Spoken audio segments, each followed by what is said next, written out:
I'm Harrington, and I'm a sculptor and artist. This is actually one of my sculptures I'm sitting on right now. It's a throne made from blacksmithed iron and stones. But before I got into making sculptures like this, I did many different types of artwork. So this is a portfolio tour of my entire body of work from when I first started making artwork in high school until now. So the first type of artwork I was into in high school was photography. And I was really inspired by the surrealists and like a lot of that kind of bending of reality artwork. So I brought that to my photography, and I would combine different images together in the darkroom. I would do that by adding one negative and then bleeding it in on the paper, and then adding another negative and bleeding that in, and creating different photo montages. I also learned Photoshop and digital manipulation of photographs. I did a lot of apprenticeships with different photographers, and just was learning a lot about photography. But then after high school, I went to college and I had my first couple photography shows. And I found that people were looking at my artwork in the same way that they look at TV, kind of with that empty gaze, you know, and I couldn't really get a read if they liked it or they didn't or what they thought of it. And I just thought, you know, I want to make something that people can actually control.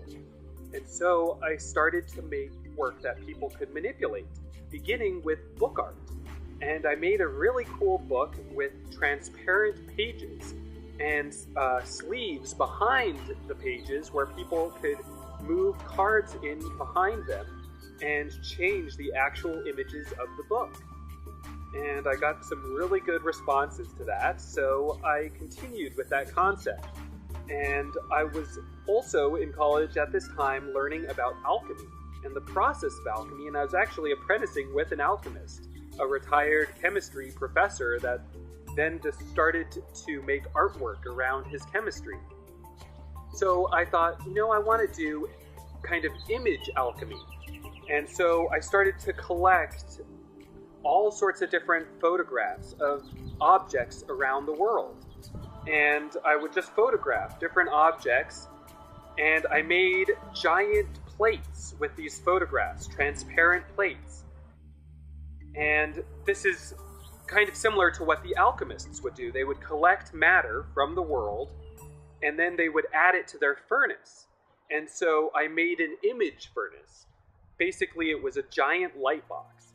And so people could take these images of very mundane things, very just objects from the world, a basketball, a cigarette butt, a deflated balloon, all sorts of just mundane moments of the world. And then they take that and add them to the light box in front of each other. And as they add different images, they layer on top of each other and create an essence, an abstract essence. Also on the slides was a description of the photograph. And as people added them to the light box, it created kind of this gobbledygook poetry that kind of transcended all of those normal moments and made something more spiritual, more abstract, and interesting. It boils down to this abstraction, this three-dimensional image. It's probably kind of hard to get it on the video, but this is a three-dimensional image with many layers, and what happens with the text is that it boils down to this sort of gobbledygook poetry that, you know, you can get very interesting sentences, you know, crushed reflector, sleeps can, the slowly bicycle high, dirt bicycle high, you know, it just becomes sort of this wild poetry that's created by chance, and it's up to the participants that come through the gallery to make their own compositions, and I hand control over to them to create the composition. So that was a big trajectory in college, was moving from static artwork to interactive artwork, and artwork that was constantly changing. Because everything in the world is constantly changing, and so I didn't want my artwork to be any different. So this was a perfect example of artwork that just kept on changing and evolving as people interacted with it. It's really fun to do. And people really enjoy being able to take the artwork actually off the wall and add it to the sculpture. They normally are told, don't touch and don't mess with the artwork and stuff like that, whereas with this piece, they could actually take the artwork off the wall and interact with it. That's kind of the trajectory of my photography. But through doing that interactive artwork with my photography, I got into doing other types of interactive sculpture. And I learned to weld and do carpentry and all sorts of other sculpture-based skills. And so I did an apprenticeship at the New York Hall of Science, which is an interactive science museum, because I thought, well, I'm doing interactive artwork, so I might as well learn about interactive exhibits. And when I went to work there, they were working on an exhibition called Emergence. And it's about the science of emergence, which states that things are not controlled by top-down behavior. It's not dictated by one entity above, but instead emerges from bottom up. And I mean everything in nature, from the neurons in our brains, flocks of birds, schools of fish, bees, ants, ecosystems, even social trends and human language, and all these things do not emerge from one person dictating the rules from above, but instead emerge from all the different entities interacting, and it just comes up. So I wanted to make an exhibit that expressed that, the way that things interact with each other and chain reactions move through a system. So I invented the mag network. So this is the mag network, and these are all spinning magnets. And when you turn one of them, it makes the ones next to it turn and sets off chain reactions. So these are each spinning magnets, and I found that they had too much friction at the beginning, so I actually have them floating on magnets here. You can see this is a magnet and this is a magnet, so they float, and it makes it much more frictionless when they spin. So they react to each other much better. So this piece has gone through many different variations and has gone through many different exhibitions. And so this is a really fun, visceral experience of an emergent behavior. So that was a really fun piece to do. And so then I had the image furnace and the mag network, and I was coming into my last year of college.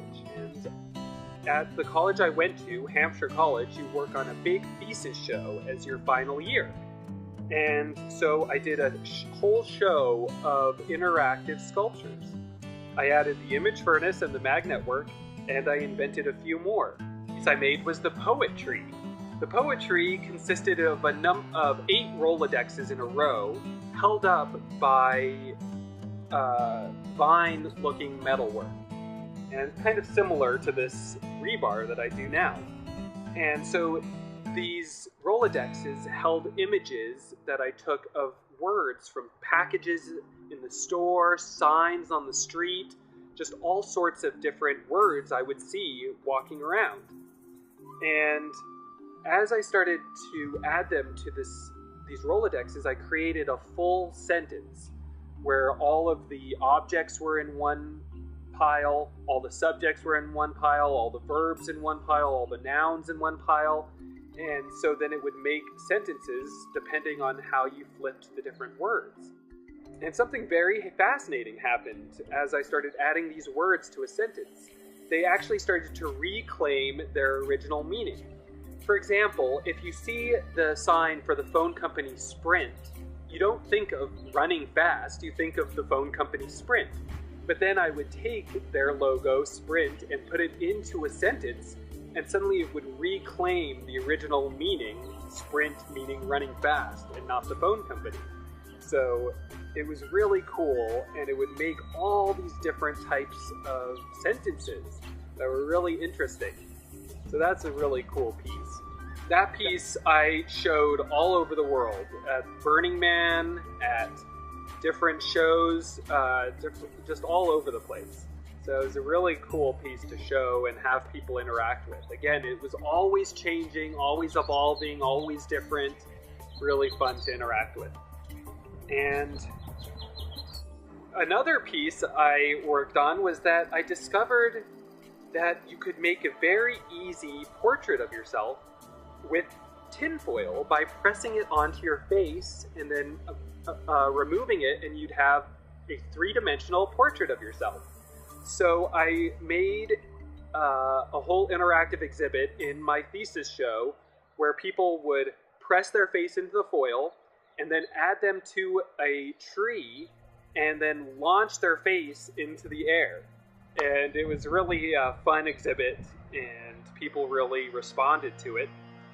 And then I went on to take just the idea of making those foil faces and adding them to a wall to many different places. Burning Man, again, just many different events that people could interact with the foil faces. So that was another really fun interactive exhibit that's always changing and growing. One of the major pieces I did in my thesis show was called the narcissoscope. And the narcissoscope is a cylindrical mirror that you can actually duck inside of. And it's a mirror all the way around you. And what happens when you curve a mirror is you actually get a three-dimensional reflection of yourself. Your reflection actually pops out at you, and you see it three-dimensionally. It's really wild. Also, it's not flipped backwards. You can actually read words like they're normal, and when you move your right hand, your reflection moves their right hand. It's really interesting. So this is a very cool exhibit and lots of fun. And so after college, I came back to my hometown of Santa Fe, New Mexico, and my friends were putting on a show at a really fancy gallery called Gerald Peters. And my friend that was curating the show really liked the narcissoscope, so I made an updated version of it out of wood poles, and I worked with my cousin who makes wood furniture, beds and cases and stuff like that out of logs, basically log furniture. And so I used his techniques to make the narcissoscope out of wood.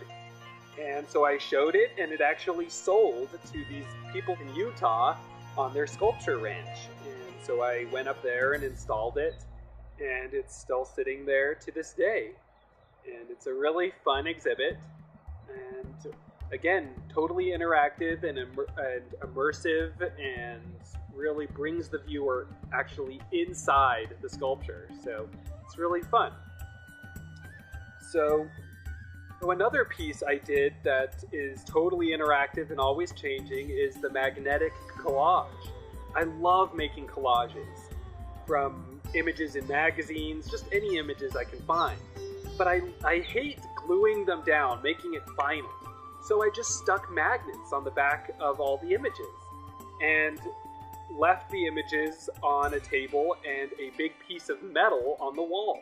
And people can add the images and move them around and make them interact with each other in different ways, and it's really fun. So that's the magnetic collage. So then when I was in Santa Fe, I started to go to the Burning Man Art Festival. Burning Man is so perfect for my artwork because it's all about making interactive artwork that people can play with and climb on and just interact with in a big way. So I got a grant from Burning Man to make 3 tree sculptures as part of what was called the Mangrove.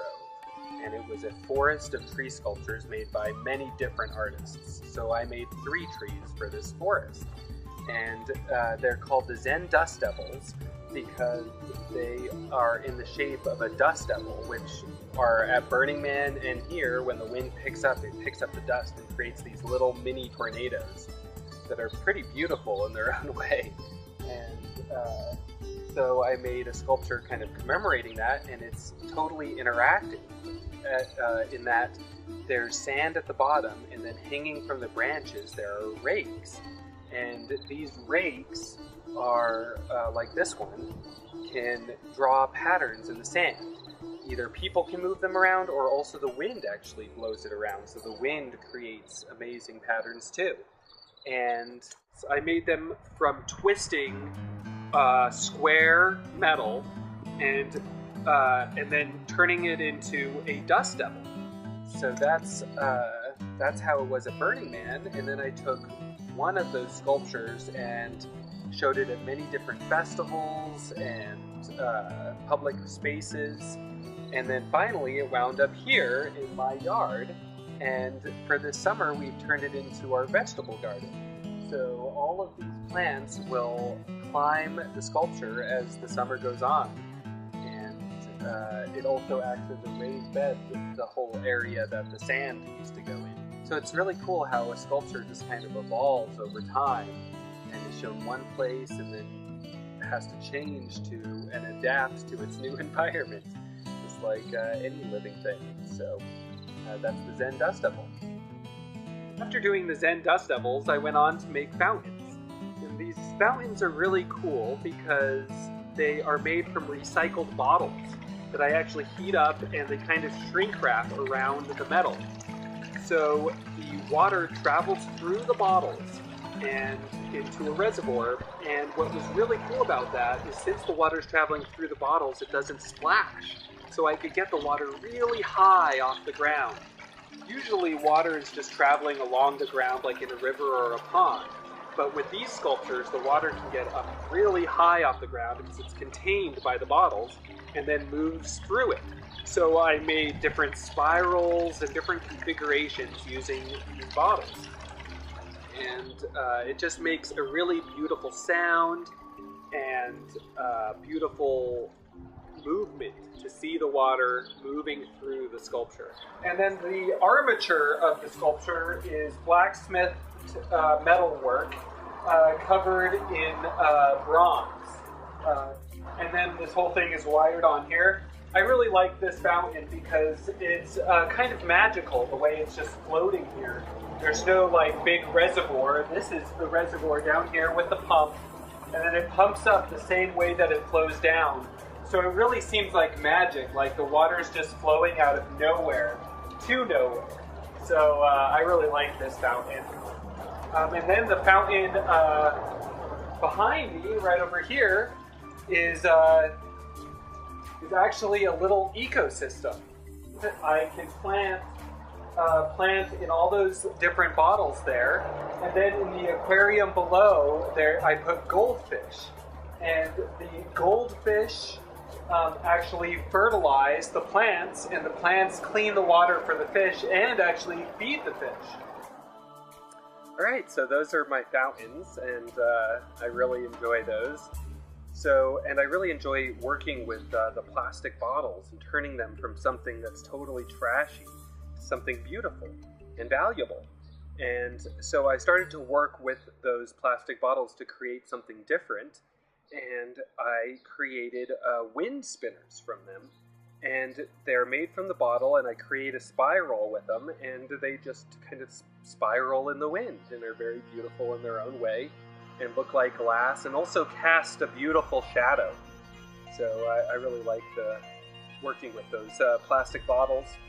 And after making those sculptures, I started to work with rebar, and using my blacksmithing techniques to create chairs and different sculptures that you could sit on. I began with this one that I'm sitting on now, that is a throne. And I showed it at the Gerald Peters Gallery, and people really like it. And then I also made a park bench with flagstone, and that's very cool and comfortable. Got a commission from Austin Green Art, a nonprofit in Austin, to create a couple of these different benches. And one of them, I incorporated the fountains that I've been making into one of these benches and installed it at a school in Austin. So that was really cool, and it kind of brought a bunch of pieces together. And I made a number of other garden sculptures for Austin Green Art for them to incorporate into their gardening projects. And So I made trellises and all sorts of other stuff from this site called rebar. And the building block for making these sculptures are these rebar pieces that I blacksmith and curve into a really tight spiral. And I found that they were actually really beautiful on their own, and that when you stick them in the ground, they just look like plants.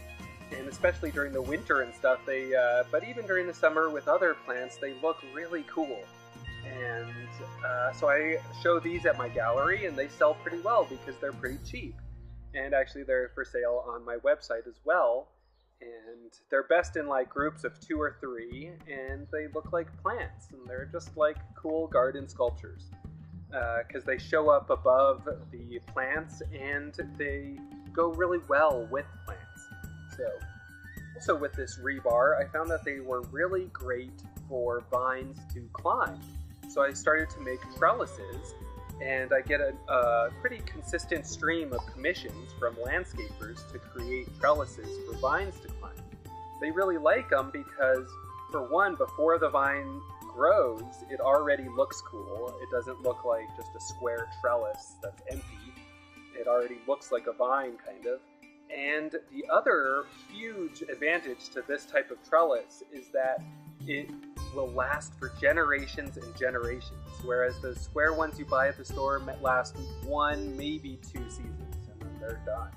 So I've been making a lot of those trellises lately, and I've just gotten really into making more garden furniture and more kind of usable garden furniture. So I've created garden furniture sets, 2 chairs and a coffee table for any patio, and again, they just look very organic and go really well with a garden.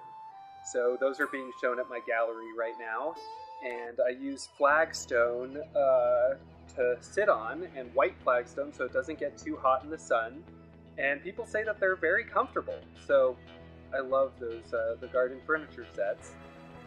So that's basically my entire portfolio, my entire artistic career from beginning to now. So thank you so much for coming on this artistic journey with me through all of my different artwork, and I hope you enjoyed the ride. See you next time.